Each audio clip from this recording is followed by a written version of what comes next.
Hello everyone, welcome to the channel for everything Arsenal and everything football. Thanks for being here. I hope you're all doing well. And in today's video, we're going to be doing a quick review on the Arsenal game that was played on Saturday. That was Arsenal against Charlton. First of all, credit to the team for keeping it a real secret because most people only knew about the game after the results were announced on Arsenal's Twitter, Instagram, and YouTube channel. And the highlights were shown on YouTube a bit like 3 minutes, 4 minutes, so we couldn't really dissect the game and the performances in detail because the highlights were a bit short. But I think for the goal scoring and the assists and the few chances that we saw, we could like possibly review the game a bit, and I'll do that for you guys. The result was Arsenal 6, Charlton 0. You probably know that by now. Nketiah managed a hat-trick. Willock managed a goal. Lacazette got a brilliant goal, and Aubameyang also managed to get a goal. So it was a good result, a good what can I call it? Good warm-up preparing for the Man City game. I don't know how many teams are actually going to play friendlies before the Premier League restarts again. I haven't really had any other team. We actually had some rumors that Arsenal was going to play West Ham, and then all of a sudden I saw highlights of Arsenal against Charlton. So I'm not sure how many teams are actually playing that are actually going to play a friendly or not. So we're going to look out for that. So for the Charlton game, what I noticed, first of all, let's start with the starting lineup. The first half team and the second half team were a bit different, or they are totally different. In the first half, we had Leno, Bellerin, Mustafi, Luiz, and Tierney as the back five. Guendouzi and Maitland Niles in his favorite position as a central midfielder. Oba on the left, Ozil as the number 10, Reece Nelson on the right, and Lacazette up front. And in the second half, Martinez replaced Leno. Sokratis replaced Bellerin as the right back. Holding replaced Mustafi. Pablo Mari replaced Luiz.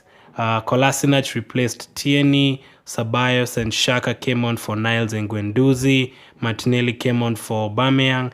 Pepe for Nelson, of course, on the right. Willock came on as a number 10 for Ozil.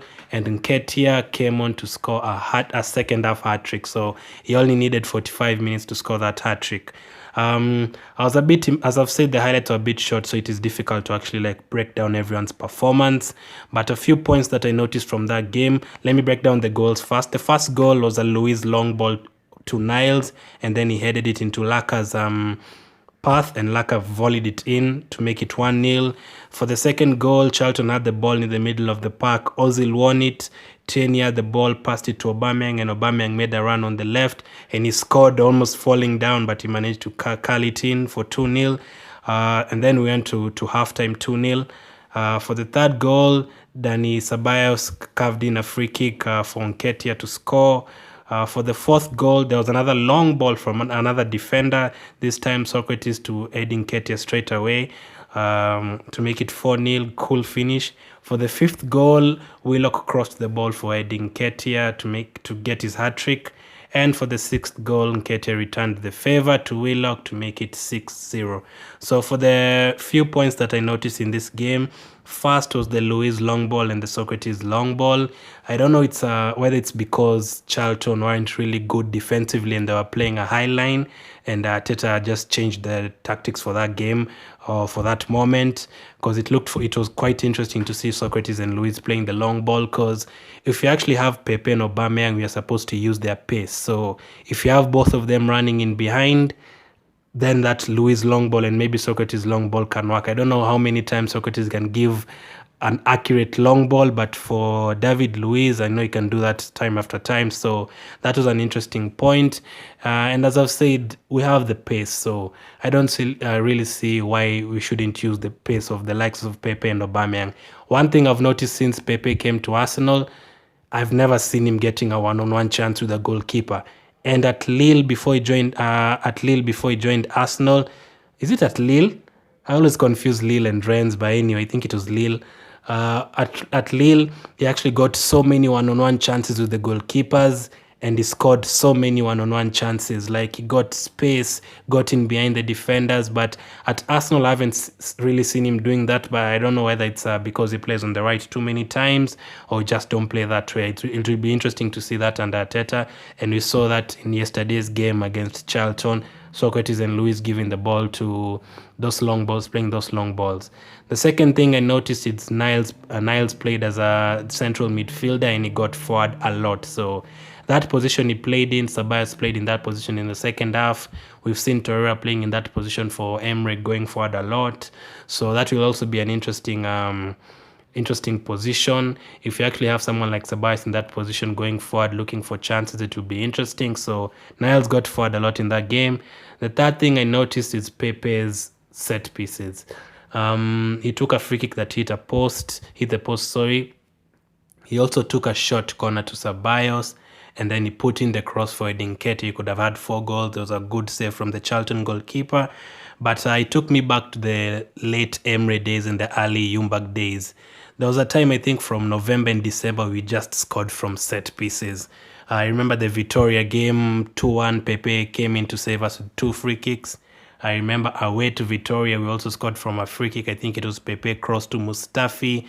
So we actually, if you look at those games from November and December, if we scored like 15 goals, at least 10 of them were set pieces. So that was also an interesting thing. I hope you're not going back to that set piece, having a set piece mentality and only scoring from set pieces, but that was interesting. Pepe set pieces and Ceballos set pieces looked very good, so that was a good positive. One of the negatives that I hated from yesterday was Sokratis playing as a right back. I know it does cover for the likes of Bellerin and Niles and Chambers and Cedric, but for me, I don't really like him on the right wing, because I know I said he gave out an assist, but I feel like having Sokratis and Mustafi on the right takes away from our attacks, because they don't really get forward, and they look a bit confused on the right wing. They can't give like good passes and stuff, so that takes, they don't have the pace to run like Bellerin to cross, so that takes away. Like on the left, we have so many good people who can get forward, Saka, Kolasinac and Tierney, but on the right, I think we only have Bellerin, and I don't like Sokratis playing in that position. We also saw a couple of brilliant good saves from Leno again, although we didn't see a lot. As I've said, Charlton, they only show like 2 chances, but Leno had very good saves again, possibly helped us keep a clean sheet. I didn't really see much from Martinez in the second half. And Arteta looked like he was experimenting a lot with Sokratis on the right, with Niles. Okay, Niles wants to play as a central midfielder, but he actually tried him there. Willock as the number 10, so we saw different people being tried in their favorite position just to see how they work. And another negative is I didn't see Torreira, I didn't see Cedric, and I didn't see Saka. Of course, I think we know Torreira is injured still, maybe, but Cedric, I thought he was already fit, so it will be interesting to see if he's going to play in the next friendly, if we actually have a friendly. And for Saka, I don't know what happened to him, so that's another interesting point. So that is the few things that I noticed from that game. I know it's just a short 4 minutes highlight from the Arsenal YouTube account. So yeah, but they also posted it on Instagram and Twitter. You can check that out on their social media. So those are the few points that I noticed. And more videos coming out this week. I hope we play another friendly. I hope we can watch that next friendly. Only almost less than 10 days to go before we face Man City. The players looked sharp, and that is a good thing. Yeah, so just a short review on the game. I'll link up my other videos in the YouTube card in the description. Thanks for watching. Keep taking good care of yourselves, and I'll talk to you later.